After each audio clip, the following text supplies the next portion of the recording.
ओम शांति।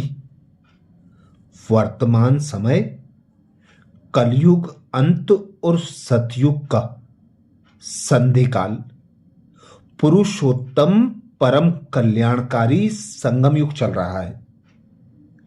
इस युग को अनेकानेक वरदान प्राप्त हैं।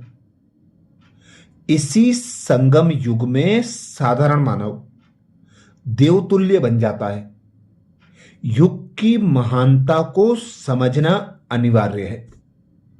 संसार की सर्व आत्माएं अपने जीवन में अब परिवर्तन चाहती हैं। वर्तमान कलयुगी जीवन दुखदायी और अनेक रोगों से भरा पड़ा है।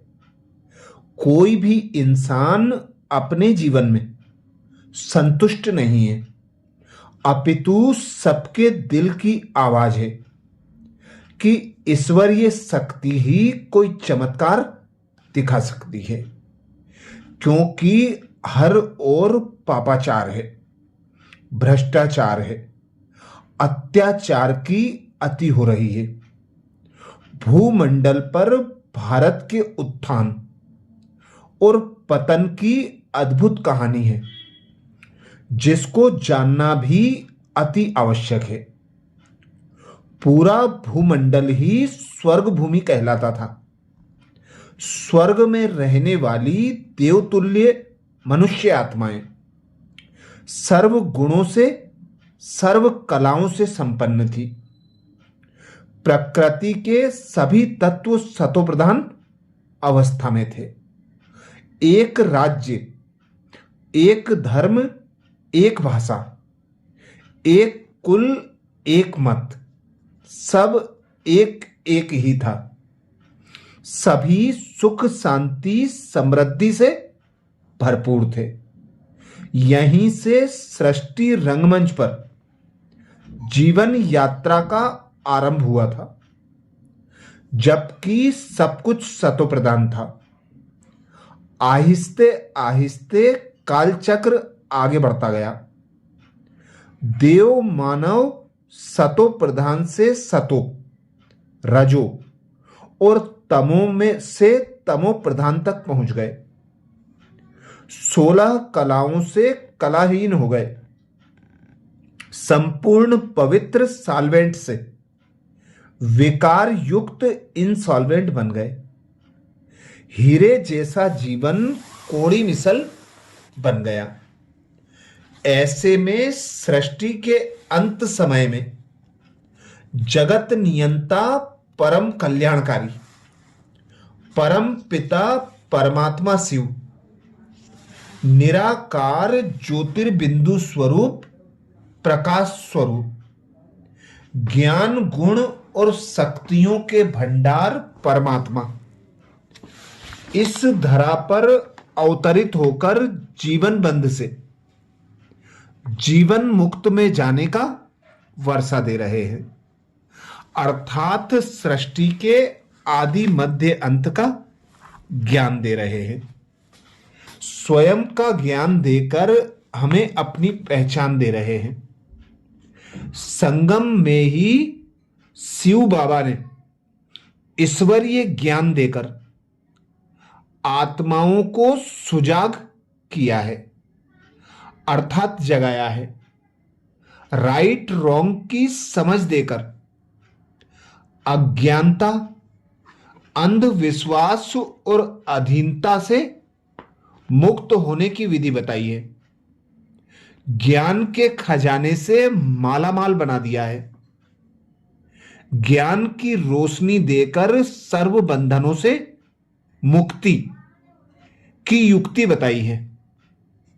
जीवन को गुणों से संपन्न बनाने के लिए गुणों की धारणा की विधियां बताई हैं। जिसकी वंदना उपासना करते आए, उन जैसा गुणमूर्त कैसे बने, इसका सत्य एवं गुह्य रहस्य बताया।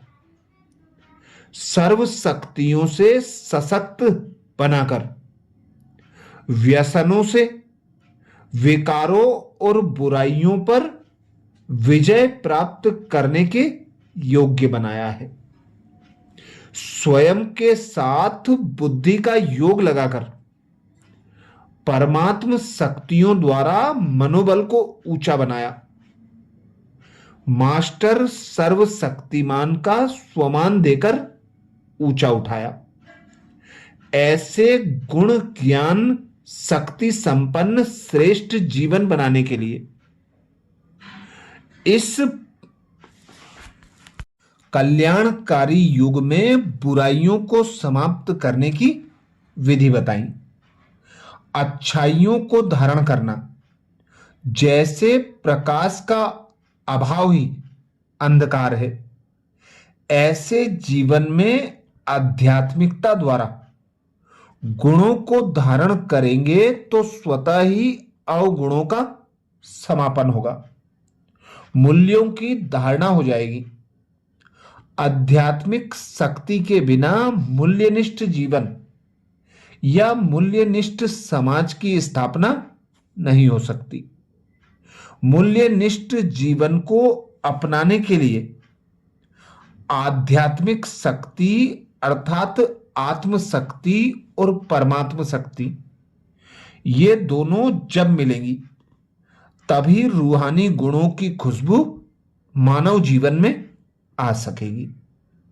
परिणाम स्वरूप यह नारकीय कलयुगी सृष्टि स्वर्णिम सुखमयी सृष्टि बन जाएगी। तो बाबा हमें इस समय ऐसे श्रेष्ठ ज्ञान का खजाना दे रहे हैं, ऐसे श्रेष्ठ समय का महत्व बता रहे हैं।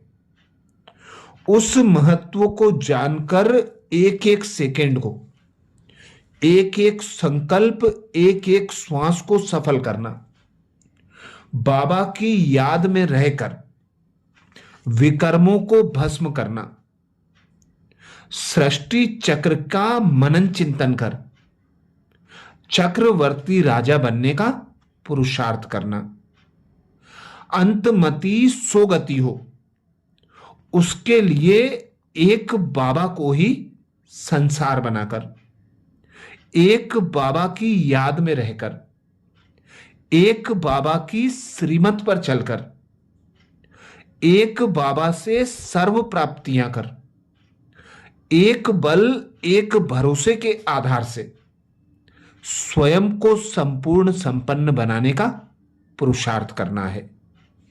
बाबा ने हमें कहा है, पर चिंतन, पर दर्शन और पर मत, ये तीन बातों से मुक्त हो जाओ।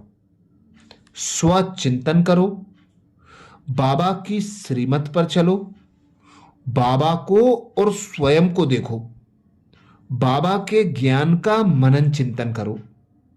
जितना स्वचिंतन करेंगे, स्वयं को देखेंगे और बाबा को देखेंगे, तो बाबा के समान बनते जाएंगे। बाबा के जो गुण हैं, ज्ञान हैं, शक्तियां हैं, स्वतः ही स्वयं में अनुभव करेंगे। स्वयं को अचल अडोल बनाकर, तीव्र पुरुषार्थ कर, बाप समान बनकर बाप के साथ घर जाने का अब पुरुषार्थ करने का यह अंतिम समय है। समय के महत्व को जान अब पुरुषार्थ की गति को तीव्र करो। रोज अमृत वेला नुमा श्याम मुरली का मनन चिंतन करके स्वयं को सर्व शक्तियों से, गुणों से, ज्ञान रत्नों से भरपूर कर हर विघ्न, हर परिस्थिति पर विजय प्राप्त कर संपूर्ण संपन्न बनना है। अच्छा, ओम शांति।